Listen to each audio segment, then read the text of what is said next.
le leader de la CGT, qu'il y a trop de syndicats en France? Et là, c'est pas aussi simple, et Bernard Thibault devrait savoir quand même que la désyndicalisation massive, en France, on est tombé à moins de 8%, alors qu'on a été un des pays les plus syndiqués au monde, hein, il y a 30 ans.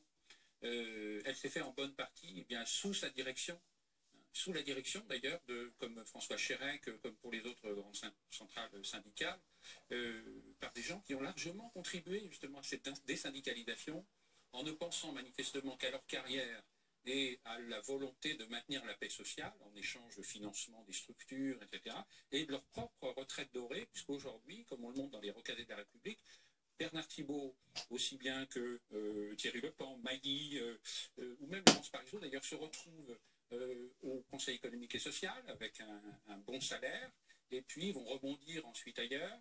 On en retrouve au Conseil d'État, encore mieux payés, etc. Et c'est ce trajet-là, manifestement, qui les expose, qui leur donne une grande vulnérabilité face au désir du patronat et du gouvernement de maintenir la paix sociale. Donc on n'a plus un syndicalisme de lutte avec eux, mais un syndicalisme, on va dire, de complaisance, de paix sociale, et la désyndicalisation massive en résulte, bien évidemment, puisque les salariés ne se sentent plus défendus. Donc vous nous dites que les élites du syndicalisme ne donnent pas la bonne image, mais pourquoi les Français, qui sont plutôt un peuple revendicatif, ne se syndiquent pas? 8%, c'est quasiment rien en France. Alors c'est quasiment rien après avoir été très haut. Hein. C'est-à-dire que la France aujourd'hui est même passée derrière les États-Unis, qui sont à 14% de syndiqués quand même de la masse des salariés.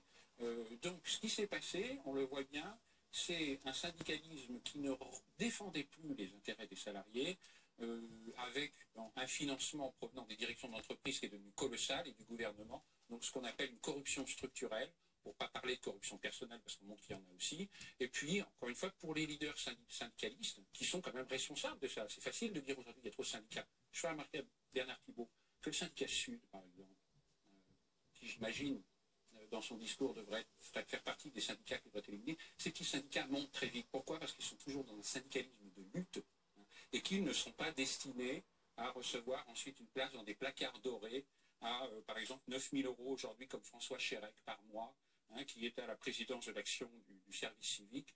Voilà le genre de plan que l'on dénonce. Et la logique, hein, c'est précisément celle-là, c'est-à-dire des salariés qui se détournent des syndicats. Mais est-ce que ce n'est pas aussi la faute, entre guillemets, à la crise?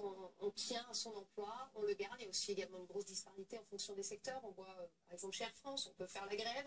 Dans certains secteurs, c'est impossible, ou finalement, on peut risquer pour son emploi. Il n'y a pas de ça un petit peu aussi? Alors, on dénonce souvent le syndicalisme. Nous, ce qu'on remarque dans notre enquête, c'est qu'on dénonce souvent l'individualisme, hein, qui serait responsable. Nous, ce qu'on remarque dans l'enquête, c'est surtout que l'individualisme frappe visiblement les dirigeants de ces syndicats, qui pensent d'abord à eux avant de penser aux salariés. C'est ça, ce mal incroyable de l'entre-soi. Je vois aujourd'hui même François Chérèque à la tête de Terra Nova, par exemple, où il fréquente donc assidûment les représentants des entreprises du CAC 40. Je trouve que cette porosité, cette proximité a des effets douteux, et les salariés, encore une fois, le voient très bien. Merci beaucoup, Angèle Langlet, d'être venu sur le plateau de BFM TV. Allez.